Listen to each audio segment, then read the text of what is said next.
The following program has been rated GE by the Kenya Film Classification Board. It is therefore suitable for general family viewing.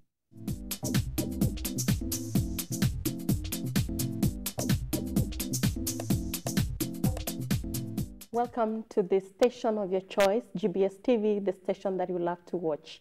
Here we bring you many episodes of things you want to learn and know, the things you have been questioning about, the curiosity that you have, we get rid of it out in this place, Chungu cha Jamii. My name is Betty Akuku. I am your host. We're going to be talking about my journey with cancer. I have beautiful ladies in studio. One of them is a survivor. The other one has taken care of her own baby who was also a cancer victim. I needed to listen from them, but before then, let's hear who they are. Welcome, ladies. Please introduce yourself. I'll start with you. Hi, viewers. I'm Grace Wanjiru. I'm happy to be here. Welcome. And I hope that you are well. Yes. You are? Mm-hmm. Okay. We're talking about my cancer journey. Right. Yes. Katrina, I will start with you. You are a cancer survivor. When was the first time you were diagnosed with cancer? I was actually diagnosed with cancer in 2011, but I went quiet towards the end of 2011. But due to stigma, I didn't do anything. I went quiet until 2012. Why do people even stigmatize cancer? You know, it's not like HIV, where people actually even think, which is not true, that you get HIV because of your immorality. Yes. You know? So people used to stigmatize HIV because of that. But now this is cancer. It's funny anyway. Grace. Yes. Karibu sana. Asante. Anything you want to tell us about cancer? Cancer that has been your experience. Okay. Were you the victim? No, it was my son. Okay. I have a 7-year-old son now. But by the time the diagnosis was made, he was 1 year and 5 months. So and now he's 7. Now he's 7. Yes. First diagnosis was at 1 year. 1 year, 5 months. Okay. Yeah.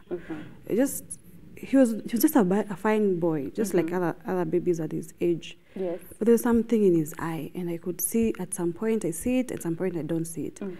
So at some point I just went, because I'm a nurse by profession, I asked someone from the eye clinic, my son has something which comes and goes, just like that. And they're like, oh, maybe you can bring him over, we see.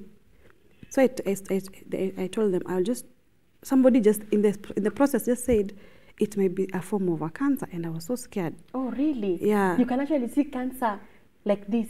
No, physically? Yeah, you can. Okay. Some of them are a bit visible. But it's because I talked to an ophthalmologist, the doctor who takes care of the eyes or something. So when she said, like, you can bring the baby next week, we check. I told her, no, we can't wait for next week. If you're querying cancer, we can't wait. I will bring him tomorrow, we see. So the next day I went and they checked, they didn't see nothing. They were like, I think you just being a medic, maybe you're just overthinking or just seeing your own things. Yes. And things went, and I got calm for a while, but I kept seeing it. So I said, I'm going to do another opinion. So when I went, I told the doctor and the nurse, and they're like, as I look at him, he looks fine, but let's do a more deeper test. Let's do a dilatation of the eye and examine. Only for the doctor to just say, oh, it's a mass. And I'm like, I know what a mass means. So he didn't need to tell me it's cancer. He just said it's a mass. And my tears started rolling. I'm like, and I'm telling him, what do we do? And he's like, it's a big one.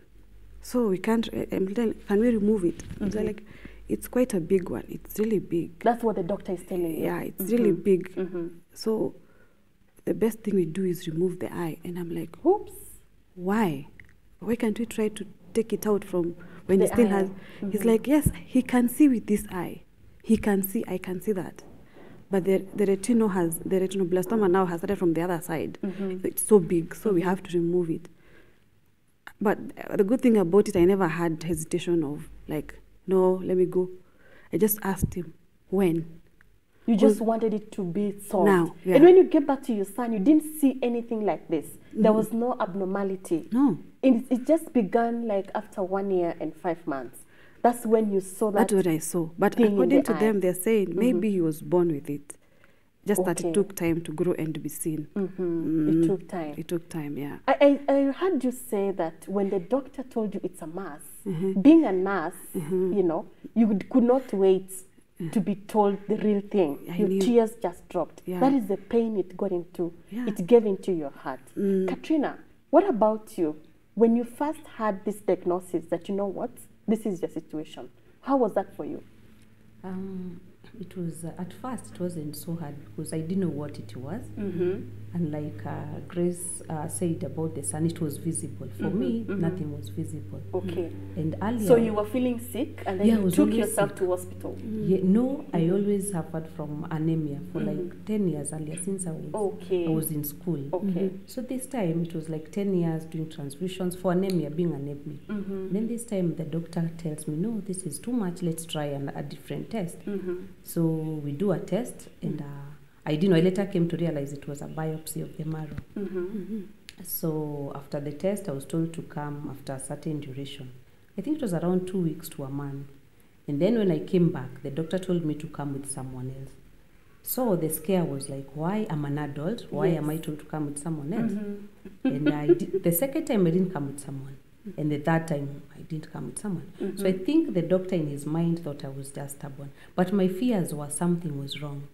I actually thought maybe I could be HIV positive at that time or whatever. But I was thinking, now why can't he tell me? Was your health deteriorating? Of course, when you have anemia, Oh, yes. your blood is so much affected, so you're losing a lot of weight. Oh, yes. Yes, But that this- was your situation. Yes. Were you treating the anemia?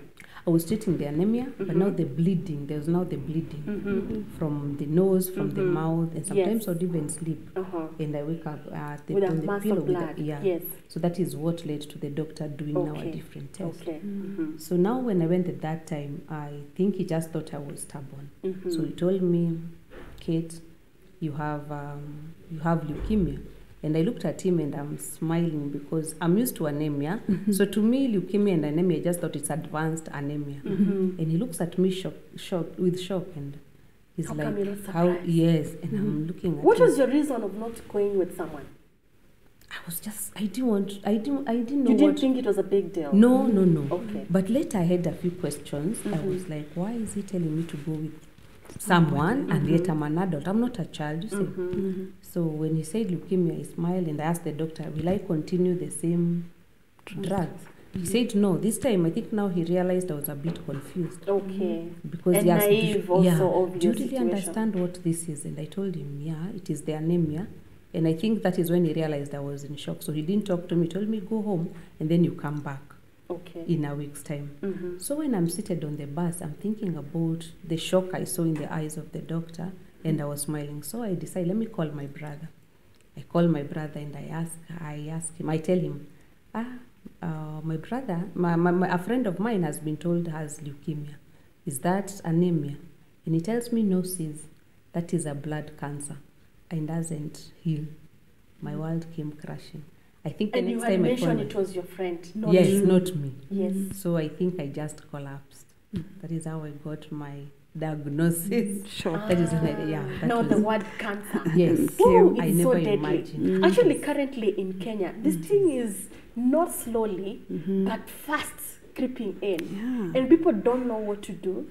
People do not know what to eat and what not to eat, the things to drop and to pick up. People are so confused because when you're doing nothing or something, somehow it's catching with you. Yeah. No, it's catching up with you. So this is your diagnosis. You're just suffering from anemia, and then you're thinking it is advanced, but it is something completely different, and that's cancer. And so Grace has also just gotten a baby who is fine. 1 year down the line, you're told your baby has cancer. I'm trying to put myself in that situation where you have received the diagnosis. You know, how did you carry on from there? At least being a medic, you gathered courage and you're like, let's do this. You know, like yesterday. Yeah, actually, I remember telling the doctor, it was at 31st of December, that day, the day that we got the diagnosis, 31st of December, 2013. Yes. So I told him, if you give me a a return date, more than a week, I'm not coming back. So you have to do it within this week. Yes. So he told me, tomorrow is a holiday, it's fast. So can you do this? Just starve the baby from the house. And we do a test before we go to theater. If I confirm with because there's an ultrasound you can do in the eye, and we confirm. Because he just examined, he does the fundoscopy was done, just checking the eye with some light, and you can see inside. So he says, let's just go home. That's now the ophthalmologist or? The ophthalmologist, okay. yes. He's like, go home. Tomorrow is a holiday, I can't do much, but choose. But then on second, we can come very early, starve the baby from the house, and when we come to the hospital in the morning, we do the test, we confirm it, we go to theater. So he was already 1 year 5 months. So we do. And then he's like, the good thing he had the theater list on second. I was not able to do the admission in the hospital. The diagnosis was made because it was a bit expensive. So I chose to just decide from the word go. I told him, rather just go to somewhere I won't have a problem with the bills. Yes. So we decided to go to Kikuyu, and as soon as I just go to the hospital, we just did the scan. It was confirmed 9. Now I could see myself. Not like, the first one is the one who saw. Yes. So he can show me in the scan. Can you see the difference between the right eye and the left eye? Yes. And I can see, even if I don't understand, they can see there's some difference. And then he's like, do a lab test and find me in theater. Because he's already too young. Being his age makes him to be the first in the list, just because he's the smallest. But as soon as, that time I was, I think, in autopilot mode. Everything he says, I do. But I'm not thinking about anything. I know. My cousin is like, no, we can't. How? Why? Let us call everyone and ask. I tell him, here is my phone. Those are their numbers. We want to call them. For you, there's no time. You just want the doctor. For you, it's just the doctor to save your baby's life. Yes. And not this time also, your baby is so young, they cannot talk about anything and tell you, Mom, this eye is paining or like this. Yeah. So you actually turn to be like, you're the victim yourself. Yes. You have to walk this journey from the beginning to the end for the sake of your son. Yeah. So my cousin is like, no, we can't. You can't. How do you just get someone telling you he wants to check your baby's eye and you're just fine? I told him, that's my phone, pick, call everyone you want to call. But me in the lab, I'm going to the lab, I'm going to get the lab test done. And I'm going to have him have the surgery. So by the time everybody is like calling, no, let us get for second opinion. I have asked someone in the hospital, the first question they ask, has the inoculation been done? So that is, has the eye been removed? Everybody you ask, has the eye been removed? Someone, what other person are we waiting for to tell me to have the eye removed? So my sisters, everybody is not like, well, no, we are coming to Kikuyu, wait. And I'm already told them, I've already signed the consent. I have given the baby away to the anesthetist. So as they tell me they're coming, I'm telling them, it's okay, come. Process is underway. We are coming. All of us, even the pastor was called to come. Everybody's coming. I know. I'm like, it's okay, I'm waiting. But they don't know I'm waiting for the baby to come out of theater, not for them to come and help me make the decision. Yeah. Grace, Katrina, think of this situation of Grace, the situation in which she was in. She had to make the very quick decision by herself. What was that for you? Because you are an adult, you have now discovered the reality has dawned on you that, this is my situation. What quickest help did you seek? Unlike Grace, I didn't even think, as my world crashed down, so I didn't even think. So to me, the word cancer, I already saw a death sentence. So there's no way I would have even thought of treatment. So when I went home, I kept quiet. I didn't tell my spouse. By then our baby was 5 years. So I'm looking at my kid and I'm like, where do I even begin? I have cancer. In my family, nobody has cancer. How do I start telling people I have cancer? So it bothered me for a few weeks. And then so for you, it was death sentence? Yes. But for her, she was like, the doctor said something can be done, quickly, check it. I'm not waiting for any other person's consent. Let's do this. Okay. So I decided, let me go back now to the doctor, now to even pick the results, because I didn't pick in the first time vile aliniambia. So I go back and I tell the doctor, now kindly just let me know what this leukemia is. At least I have an idea.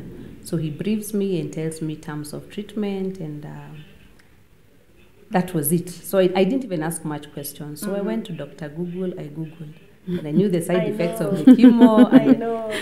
at that time, I had some long hair, dreadlocks. It was just, it had just started then. So I'm thinking, how do I even do this? My hair falling off. And I went and I disappeared. That was in November 2011. Later, the symptoms became tough. I could faint and fall anywhere on the road. Was So your every hair time- falling? Not hair, fainting. I would fall. And But then your the hair blood- was still just intact? No, yeah, because I had until not chemo. even started treatment. And then when it got so worse, I went back in March to the doctor. Now I told him I'm ready to start treatment, because at some point I thought I should try now the treatment. But by the time I was going, I remember his words very well. He said, "I'm sorry to tell you that we are looking at 6 months. There's nothing much we can do." It was already so advanced, so I was looking at 6 What months. stage was it? Grace, what stages of cancer are there? Most of the cancers have stage up to 4, like Up stage to 1, 4. 2, 3, and 4. 1, 2, 3, and 4. But for What leuke- is the duration of progress? Like from you to move from stage 1 to 2, how long should that be? we can't tell at like how long it will take. Most Okay. likely, it depends with the aggressiveness of the cancer. If it's a Okay. bit aggressive, it goes fast. If it's not, it can take some time before it's known. That's why I think it might be at stage 1, you're feeling nothing. And by the time you start getting some small, mild symptoms, it's already stage 2, stage 3, stage 4. Because some patients... Because many times patients go to the hospital, Yeah. the first time they're hearing about their diagnosis, they're usually told it's at stage 4. Yeah. And so they have to start, Yeah.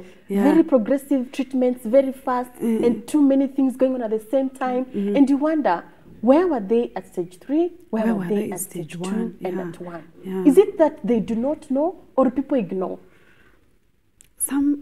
We can't say it's... As a nurse dealing with cancer patients, what is your experience with the patients? Because Katrina says she was told, but she was playing cool. I mean, I will go 3 months later. Imagine you're told in November that you have cancer, and you take yourself to hospital in March the following year to begin treatment. Yeah. I don't know if that is hope, faith, ignorance, or what. I don't know whether you have also had patients who they hear of a diagnosis and they are saying, I'll go next year. And that is like 11 months after. Yeah. Sometimes I don't understand. Although for now I work in palliative clinic, which is not very nice because most of them are already at stage 4 and now we can't do much. We're just managing the symptoms. You're managing. That's so sad. That's very You sad. can't do much. Because you see, you look at a patient, you ask them, like the last one I talked to yesterday, she was like, I've been having this thing, something here, and I could feel something, and I could even ask others. Something. I will ask a neighbor, can I feel your? No, it's called Your epigastric. It's epigastric region. Can I feel yours? Is it The having same. something that I feel in mine? And I'm thinking, why would you want to ask another neighbor to you check as if you are the doctor? Why don't you go You want to have the diagnose somebody else's. No, you want to compare, is whatever I'm feeling the same with other people, or is mine abnormal? And she could touch others and feel they don't have whatever she feels, but she has, and she does not go. She's like, I used to have some abdominal upsets. They will never Is go. it that there's no awareness? I think the awareness is not there. The awareness is not there. Yeah. On what to check out for. What should push you To to go. come from your house, your comfort zone, and go see a doctor? Yeah. Is that awareness there?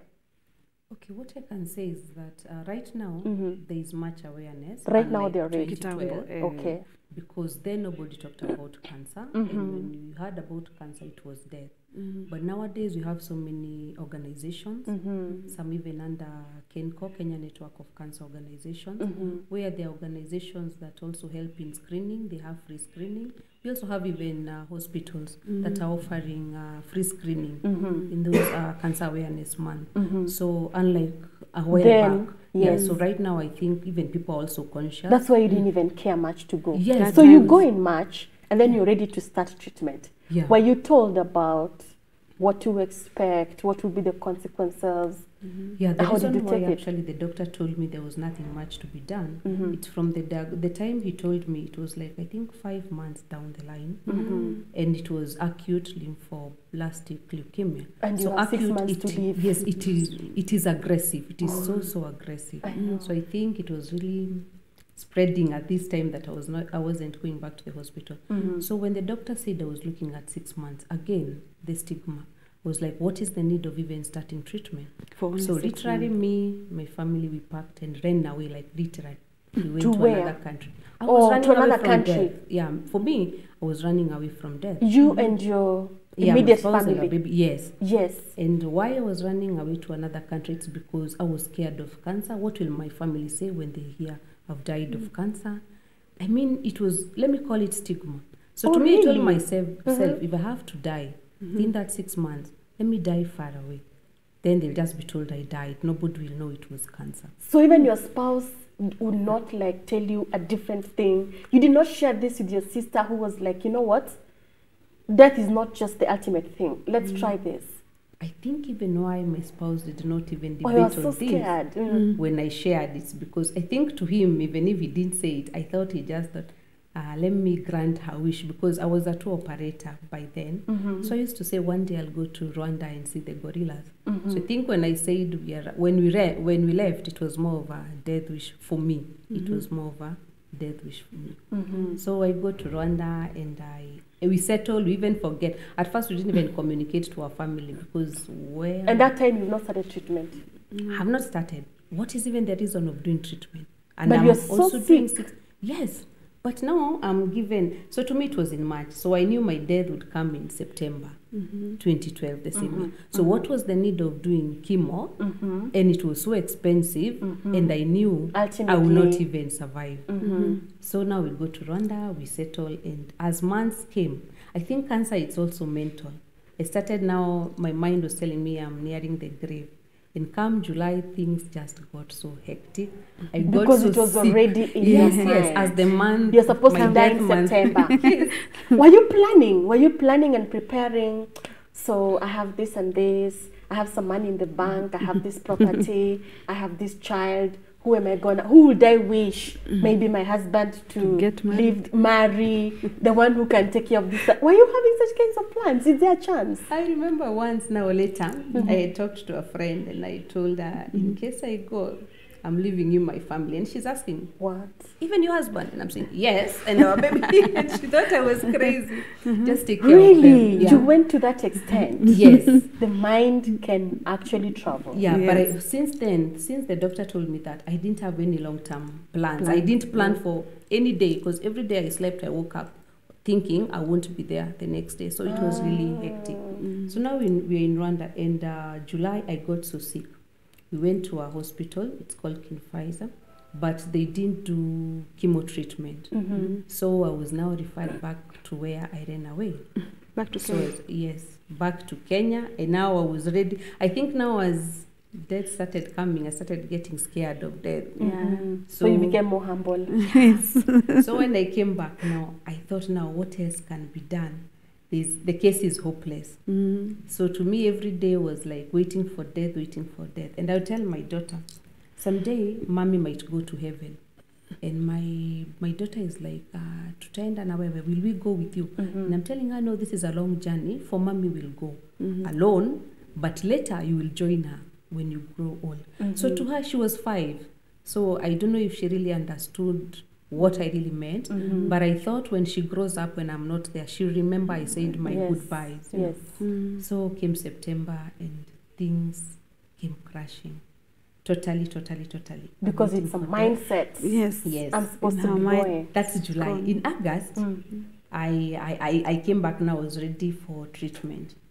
And then it was the chemo. I did the chemo. Actually, we jumped into the chemo for whatever reasons, just to try. Because now I said, even if I was going to die, let me just try At least you fighting. did At least, something. yeah, I did something. And then even if it is just for a couple of days, for the sake of my baby. And immediately, I think after the first or the second chemo, my hair started falling. Now the scare, it fell. I was just like this. But at this time, I think I was ready. I remember when I was doing treatment, I met a boy. That was at in Kenya. KH. Yeah. And the boy was called Melvin. And every time she would ask, Auntie, why are you covering your head? And I would ask, Melvin, why are you in a Marvin? A 10-year-old. And then later he told me it's because my hair has fallen off. And I smiled and I was like, even mine. So I removed my headscarf and showed him. So we promised each other, every time we come for chemo, we remove. We wear when we are going home. So I looked forward now for treatment to see this boy. Yes. And this boy looked forward to seeing you. Yeah, to seeing me. And then during our treatment, one day he told me, Auntie Kate, in case I go to heaven before you, please give my chair to another child. And I'm thinking, where do I get a child who I can give the wheelchair? But later, I think he just inspired me. And I was thinking, if this boy is ready, and is ready even for whatever happens. He even knows he can. He knows, yes. He can die because of cancer. I've lived my life, and I'm still scared of death. He gave me hope, and I realized, no, I had to start. Yes, I now had to fight this. Unfortunately, 2 weeks after, Melvin got his angel wings. He passed on, and he had made sure the mom promised to give me the wheelchair. So I took the wheelchair. You can imagine every day I looked at the wheelchair. It gave me more hope, more strength and hope to fight it, so that one day I can honor Melvin's wish. Grace, was the eye of your son removed? Yes, it was. It was removed. That 2nd of January 2014, it was removed. It was removed completely, that he doesn't use it at all. Yeah, there's nothing. I remember that was, I think that is when now the issue of it's cancer, he might die, now started thinking a bit. Because when he went to theatre, I didn't know, I knew they were to remove the eye. I don't know in my mind what I really expected. I didn't have, like... What you probably thought they would remove the mask, but the eye would remain, so there would be no much difference in the physical appearance. Yes, because actually I used to he used to have very pretty eyes, I think. I don't know. But when when he came out of theatre, he was all covered, the head, and only this eye was there. And the other one was now closed and all over kichwa and all that. So when the eye was removed, I don't know. I now the next day I remember I could not even. I cried the whole night.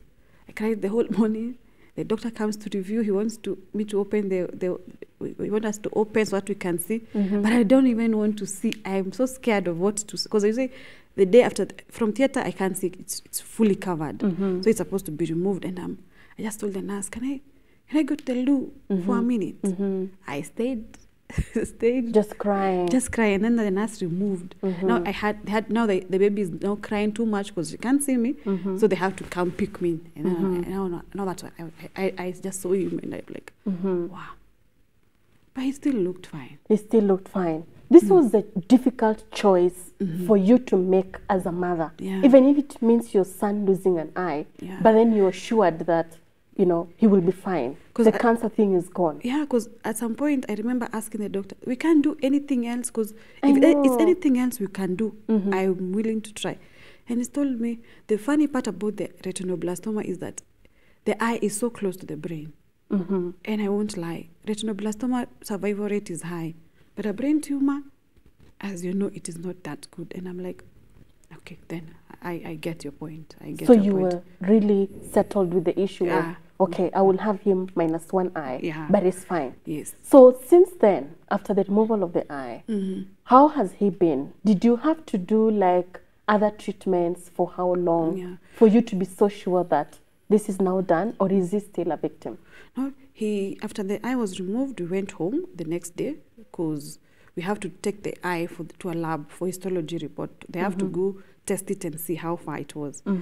So after like 2 weeks, I called and I'm told, Mama Christian, you need to come to Kikuyu because I need to refer you to Kenyatta. And I'm like, okay. So I know that was bad because I know Kenyatta is a national hospital, so most likely they can't treat it there. It needs to be treated there. So we went back, took the reports, and I was sent to Kenyatta. What I didn't like so much in Kikuyu is that there are many patients with eye issues. All of them have eye issues. Yes. But it was only my son who had cancer. All of the others had either injuries or something or cataract, which it's removed and they can see. An injury, maybe some stitches needed inside the eye, and the baby can see. Only your but son mine had cancer. Only him. And that really hit you so badly. That one I felt, oh my God. And that's your only child at that time. That's my only child, and he's the, you know, like you're thinking, all the others can say, I might have low vision or something. Yes. And the cataract will be removed, I'll see. But mine... I'll wear glasses. Yeah. This one is done. Mine, there's no chance of even a 10% vision. It's gone. And To make it even worse, the eye is gone and it's still cancer. Yes, in my mind, I knew cancer, you know, we always say cancer and survival rate, iyo kitambo used not be very, very high. So the removal of the eye was not actually the extraction of cancer cells. It was just the eye is gone, and you're still going to start treating cancer. Yes. I get it. So the funny part is that after the doctor calls me to go check the results. Now I'm told I'm in stage 4. And I'm thinking, now that is too much. I know, the eye is already gone. How do you tell me yes, although he had told me from the word, it's a big mass. So I'm thinking, it's a big mass, Ikatai. But how did we go from stage 1 to 4 and I did not see? And I started wondering, what kind of a nurse am I? I can't even see the issues in my own. Now you're blaming your career. Yes. What kind of a nurse am I? Actually, I called my classmates in college and asked them, did we ever learn about retinoblastoma? And they're like, yes, we discussed it in our group. I even looked for those notes and I saw the trauma. And I really hated myself. And I'm like, after this, I have to go back to school because I think I was not good enough. I need to do something. So you're thinking it was your fault? Yeah, actually, like you should have seen it earlier? Because I think, I had seen a bit earlier. Maybe even if, I don't know, but maybe that was the time for it to be seen. Because if But there was nothing like cancer in your head? No. I mean, who does that? Who thinks about that? You know, what surprises me, like I had told you ladies earlier, is that you go to the hospital, when there's a cancer diagnosis, all of it you're told is that you're at stage 4. Yeah. And you're wondering, haven't I been sick? Does it just come on you one day and you're already at stage 4? I think the How difficult is it? I think the aggressiveness of the cancer cells growing is what makes it go to, because it's like, if it's just an organ, just a bit of it involved, it can be stage 1. 1A or B, it depends with the pathologist. It's really like almost taken over the whole organ. It can be stage 2. Stage 3, it's like now it's completely and maybe have involved some nodes outside. Now stage 4 is when now it has moved from the primary source to other organs. And I know like, yeah. And I think that is what, when it's in stage 1, 2, it's still so kidogo and inside somewhere, maybe it's an organ enclosed there. So before it now starts showing, it's already going. By the time it's showing, it's because it has started moving. So is your son well now? Yeah, he is. He is well. He is well. Yeah. So he went through the chemo and all the prescribed treatments? Yes, he did 6 doses of high dose work. That is the treatment for retinoblastoma. Within the country? Yes, actually we did in Kenyatta. And the funny part is now, because it was already at stage 4, meaning it has done the whole of the eye and a bit of the nerve. But the good thing is that it never got to the brain. Yeah, by the time the doctor, where the session was done, where the cut to separate the eye from him, where the cut was made, it was free. The margins were free. So we were sure it had not gone to the brain, but we were not very sure about the surrounding of the eye might have some cancer. But now he's completely free of cancer. He is. 5 years or 6 down the line. Yes. And he's not on any treatments at all. No, we just did chemo and radio for 33 sessions, and now we just go for every year checkup. Every year checkup? Yes. Okay. And we don't even Apart from that, what does he do? He just lives his life as a normal child? Yes. Are there precautions that you are taking to make sure that there's no recurrence? The follow-ups, yes. And like we had an artificial eye done, so that one makes him not so different from the others. And we also do glasses. We do protective glasses for the school. Because you see now in school, the chances of them falling and injuring is a bit high. So I prefer him having the specs, so that at least even if anything, the specs will help a bit. Yeah. Good. Katrina, we are actually having less than 10 minutes. I want to hear more. After you have now gotten hope, you are now into treatment fully. You now think you can live and make it again. How did you get yourself revived and come back on your feet? What happened is that due to that type of cancer, at that time I was told I would need a bone marrow or a stem cell, which is not done in Kenya. So I had to go somewhere, either South Africa or India. Yes. But due to resources, the doctor gave me an option of being managed because I could not get the resources. So I chose the way of just being managed for as long as I could be managed. Within the country? Within the country. But in 2015, unfortunately, I got brain tumors. So now I had to go for further checkup. As a result of the cancer I think it cells? was, yeah, but also the doctor was saying could be even the side effects of so many chemotherapies. Okay. So I remember I talked to a friend, and a friend talked to a friend, and I was put in the paper. And Kenyan sent me to India. That is in 2015. Wow. Yeah, I got treatment there, and then I came back. I was still on treatment, but at some point I dropped chemotherapy. So by 2016, I was supposed to be doing a PET scan after every like 3 times or 2 times per year.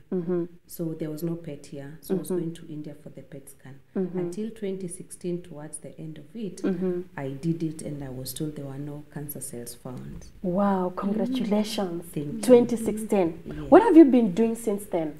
Since then, I remembered the journey of Melvin, and I thought what I was going to do. I had a conversation with God when I was in India. If you give me another chance, I'll do your ministry through a different way. So I started a support forum for kids, kids that are battling cancer. So I open up, I call it a kids haven. It is a home for kids battling cancer, where they come and just express themselves, play with colors, just we let them be kids and share Only their the stories ones and their that have journey. cancer? Yes, yes. So you finished your treatment, and in 2016 there was no cancer cell inside of your blood? Yes. When this was done, what was the kind of joy? Because you had already planned to go to the grave in September. What was the change of mind, the change in your speech? To be sincere, I think what I did, the change was there was a relationship now between me and God. There was hope, there was faith. And then I realized the doctors really treat, but God heals. So it was a chance he was giving me to do treatment. But then again, by 2017, 2018, I wouldn't go loud. Let me say I was now told I was on remission in 2017, but I was given a maintenance drug to take for some time. But even there, they said I was looking at some time, and there were things I was told to avoid. So, and one worry during my journey, I had been told I might not be able to get a child, another child, because of, I think, the severe chemo and drugs. Yes. But God is faithful, because right now as we talk, I'm having a like 7 months old baby. Wow, another congratulations. Yes, so 7-month-year-old baby who was cancer free. Yes, yes. And who came after now, I call him my chemo baby after the treatment. So right now. And now with the leukemia, with the bleeding also when you give birth, didn't that take you back to your hospital bed? It was actually at risk. When the doctor realized I was expectant, he told me we were going to do a medical termination because he wasn't willing to let me risk my life. But I told him, no, if this thing is here, it is God who has put it. And if it is the last thing I do, I'm going to carry this baby until when God wants. Okay. He came early, a few months earlier. But I remember the nurse preparing me, telling me the baby will be in the nursery because he will be premature. But God is really faithful because the baby came. He was okay with 3 kgs at that age, 3 point something. So he only went to the nursery because I was not stable. Okay. Unfortunately, I didn't get a normal delivery. We had to do an emergency CS. Yeah. Which was still fine. So since 2016, have you been on any particular medications to keep you alive and stronger? Actually, it's from 2017. I was given that drug. It's like a maintenance drug, plus to boost my immune, some drug. But I had to stop it when I realized I was expectant. Okay. So, and because of also breastfeeding, I had to stop it. I'm not back to it again. And yeah. Currently, what are you doing? Right Just now, doing the on maintenance? Diet. No, Diet. I'm strictly on diet. What are the things you have dropped completely? I don't think that cancer is a lifestyle disease, but once you have the diagnosis, then your lifestyle changes a lot. What are some of those things that you have had to change? Okay, to me, I can say cancer. Okay, it's a risk factor, the lifestyle, because we are what we eat. Yes. So I've come to avoid like sugar in milk because they say sugar feeds the cancer cells and the milk spreads the cancer cell. So there are these basics. So what I do mostly is the vegetables, nuts, and seeds. Yes. That's what and a you lot do. of natural juicing. Yes, that is the medication I'm taking now. That's the medication you're taking Yes. now. And that's what you'd encourage somebody else to take. Yes. Because I don't Watch think what you you were eat. this healthy in September 2012 when you were nearing your grave, you know. And also when you had your baby, you must have really, again, lost some of your strength, you know. And this is just what you've been doing, just diet Yes. and no medication at all. At the moment. Is this what you'd advise, that people stop medication once they have been discovered to have cancer-free cells? No, don't stop your medication. Even if you're doing your medication, just make sure you watch your diet. But I would encourage, don't stop your medication. Okay. They go hand in hand. Grace, I'm getting to you as the cancer nurse and the one who has nursed her own baby. When you are at the clinic, what are some of those challenges you see with patients? What are the things you see you really want to beat them up and want to tell them you should have done this yesterday? And want to tell somebody who is watching right now and just wondering, should I go, should I not go? Should I go and check? You know, what is that thing that you want to tell the patient? For the patients, I would like them to just get encouraged to just, it will not kill you to just have someone check on something you're worried about. Maybe, you know, the symptoms of cancer can't be like, we don't have like, this is what, those small symptoms are the same thing which coming up to be the big diagnosis. Like if you're like having a headache which does not go, you get treated for something and it's not going. It won't be so bad to just have a doctor maybe send you to another, a big, like maybe if it's a headache, you can do maybe a CT scan for the head and we see is there something growing. If it's like you're having epigastric pain, abdominal pains, which are not going for Even a month, after medication. so maybe we think it's ulcers. You do ulcer drug and it's not going. It won't hurt to do an endoscopy. Have someone check. We see. So people should not just ignore. You know this thing ati kujikaza. You know, like that is what I don't like, because most of my patients who are male, they always come at stage 4 and they I don't know, men are not very hopeful about life. Even if And they're also not vocal. they're not, they'll only come. They will come to hospital because they have been brought, not because they came. They were brought. Then I hope you got it. They were brought by the maybe the kids. Maybe them. It's an old mzee. He has kids and he's married. Yeah. So the wife realized this guy is not waking up. He's not eating. He's not. So he tells maybe the kids. The kids come and then they're like, hey, he has been. They have not been seeing him. So maybe they are far away. So when they bring him to the hospital because he's maybe in too much pain or he can't feed, he's vomiting, he's doing this and that, and we realize from the time he got sick, maybe the wife was every day telling him, let's go, I'll accompany you, I'll do something. And he's like, no, I'm a man, this will pass. But you see now, by the time it's a small thing. It's a small thing. By the time he's coming, it's because it's stage 4. it's really now taken over he cannot take care of himself. He can't even take care of his body now. I know. Yeah, and I'm thinking. So you're saying that the small pains that people feel, they should not just ignore. You should not ignore. Especially when you're taking medication and it keeps recurring. Yeah, because that's what we now need to go and check. Because the good thing about Kenya now, even if maybe we don't have the best, maybe everything is not at the best level like other countries, but diagnosis can be made. And also chemo can be done. Chemo, actually, because for your son, you didn't have to travel. I didn't have to travel. Actually, I did. Yes, he was less than 2 years. It was an issue when it came to radiotherapy. Yes. Because the machine in KNH could not, it can't, the rule is you don't use below 22 years. So we had to look for some other hospital which has a machine which is safer for a child who is less than 2 years.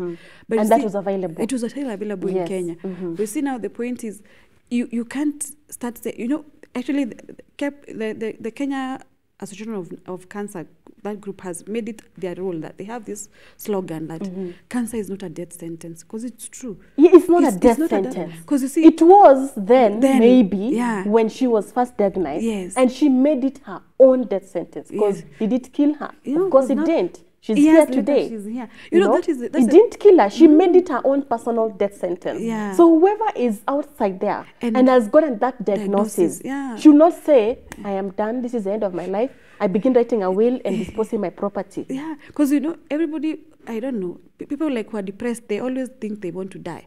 and they don't die. People who have cancer, maybe at stage 2, 3, you might feel so down and you don't want to do treatment, and you say, I'd only have 6 months. You will stay for 1 year, 2 years, and now you will now start regretting, I wish I did something 6 months ago, because now maybe if I was at stage 2, something would have been done. So when should somebody start treatment? Immediately, even when they're at stage 1, yes. They should not take it lightly and say, what is the point? Why do you want to progress? You know, cancer... Is there hope yes. at stage 1? Very Can much. it actually be completely cleared? Actually, I think from stage 1, we are like about 90%. 90%? Yes. That's good news. And stage 2? Stage 2, around maybe 70. Although as the numbers goes down, we go down. Okay, is there any hope at stage 4? There is, yes. There is.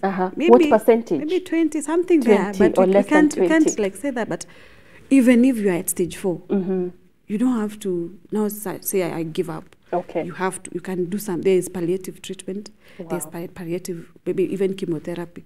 You can manage pain. You can still live a full life and wait for your day in a decent way. Wow, Katrina and Grace, I'm very grateful that you ladies managed to come here and share your stories and also give some light and encouragement to our viewers today. I hope that this story has gotten far and wide to the people back there. I need you to give your parting shot and the last words to the people that have been listening to us. I will start with you, Grace. Briefly, less than a minute.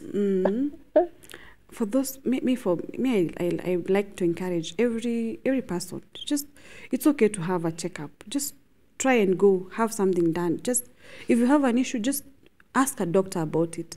And yeah, I think we can, and maybe even if you get a friend, it's good to share because the more we create the awareness, I think with time soon we'll be able to fight this cancer or something like that. Katrina. What I would say is that from my battle of cancer for 5 years now, I've come to realize cancer is not a death sentence.